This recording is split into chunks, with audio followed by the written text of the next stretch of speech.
Bonjour, bonsoir tout le monde. Vous écoutez Radio Télé JJF. Merci d'être avec nous aujourd'hui. Aujourd'hui, c'est 14. Aujourd'hui, c'est 19 octobre 2022. La une de l'actualité nationale, nous avons représentant Banque mondiale là, en Haïti, en l'occurrence de Laurent M. Selati, qui est responsable des opérations Banque mondiale Haïti. Yo sorti une note de presse à côté yo fait connaître que la représentation de la Banque mondiale en Haïti présente ses compliments au ministère sectoriel Agence des Nations Unies, aux missions diplomatiques accréditées en Haïti et aux organisations internationales. Elle a l'honneur de porter à leur connaissance qu'en raison de la crise sécuritaire et humanitaire aiguë provoquée par le blocage du terminal pétrolier de Vareux, entraînant la paralysie du pays. Le personnel du bureau en Haïti a été évacué en dehors du pays. En conséquence de quoi, le bureau de la Banque mondiale en Haïti est temporairement fermé pour une période de 30 jours à compter du 14 octobre. De plus, nous souhaiterions porter à votre attention que M. Laurent M. Selati continuera d'assumer à distance ses fonctions de responsable des opérations de la Banque mondiale en Haïti, que l'équipe pays s'est organisée pour la poursuite de la mise en œuvre du programme. La représentation de la Banque mondiale en Haïti saisit l'opportunité pour renouveler au ministère sectoriel et aux agences des Nations Unies, aux missions diplomatiques accréditées en Haïti et aux organisations internationales l'assurance de sa haute considération.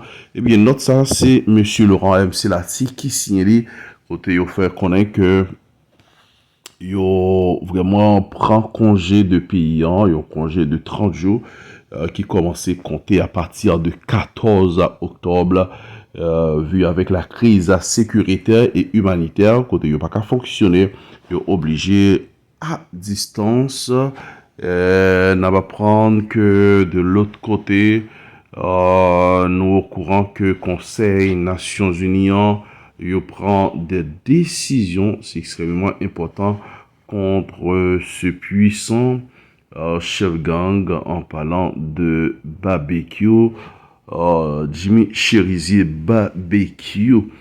Notre l'a dit que aujourd'hui, ce mercredi 19 octobre 2022, le Conseil de sécurité des Nations Unies votera des sanctions à l'encontre du chef du général Jimmy Cherizier, alias Barbecue, ainsi que d'autres individus impliqués dans des actions qui menacent la paix, la sécurité et la stabilité en Haïti, d'après un projet de résolution consulté par Associated Press. Le Conseil de sécurité des Nations Unies, encore une fois, se réunira en assemblée ce mercredi 19 octobre 2022. Parmi d'autres, le dossier d'Haïti sera à l'ordre du jour.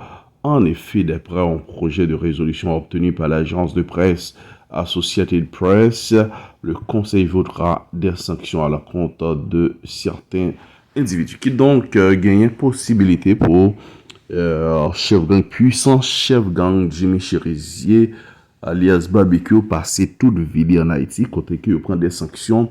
Monsieur pas capable détenteur aucun visa ni pour République Dominicaine, ni pour les autres Antilles, ni pour les pays de l'Amérique du Sud, Amérique du Nord, et partout côté monsieur ça, eh bien, lui pratiquement risqué pour le passer toute ville en Haïti, tout autant que la justice haïtienne pour qu'on mette main sur monsieur pour interpeller lui devant la justice. Nous au courant que la police y a fait une perte qui est extrêmement difficile, une perte qui met de l'eau dans l'institution ça. Nous passons savoir, il y a DGPNH là, dans coordination de presse. Eh bien, dans coordination de presse et des relations publiques, il y a sorti une note de presse vu avec l'assassinat crapuleux du commissaire principal Evangelo Bach, Note de presse là fait connaître que la direction générale de la police nationale d'Haïti condamne avec la dernière rigueur l'assassinat crapuleux ce mardi 18 octobre 2022 d'une embuscade responsable du commissariat de la Croix-des-Bouquets.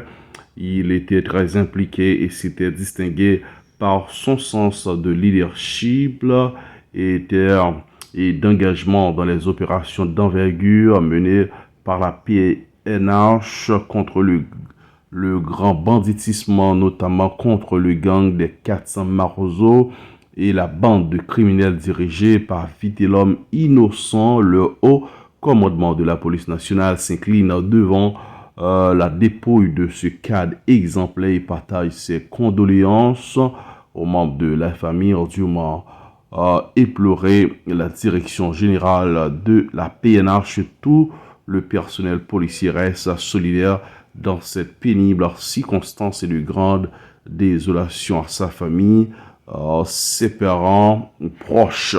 C'est comme ça, direction DGPNH lan, dans cellule de coordination de presse et des relations publiques, eh bien, il a sorti une note de presse pour te faire sortir sympathie aux condoléances avec la famille de commissaire principal Evangelo Bac, eh bien, qui était affecté dans le commissariat Croix-des-Bouquets. Merci d'être avec nous, merci nos internautes, merci nos fans inconditionnels de la radio télé JGF. C'était une rubrique très spéciale pour une fois qu'on ait comment ça y est en ce qui a trait avec diverses institutions dans le pays, genre que nous connaissons la Banque mondiale, ils prennent congé, ils pas opérationnel de manière physique, ils prennent un congé de 30 jours qui comptait à partir du 14 octobre qui sont passés là. Nous t'ai informé de sanctions que les Nations Unies prennent en compte. Puissant chef gang Jimmy Cherizier alias Barbecue, eh bien, nous parlait également de note de presse de JPNH est sorti dans circonstance la mort commissaire principal Evangelo Bac dans le commissariat Croix-des-Bouquets. Nous connaissons que bandit assassiné. Merci parce que tu as suivi nous, restez branché, n'a tourné pour notre bulletin. Non pas, c'est Jean Junior Frédéric qui t'a observé au dernier micro. Ciao, ciao.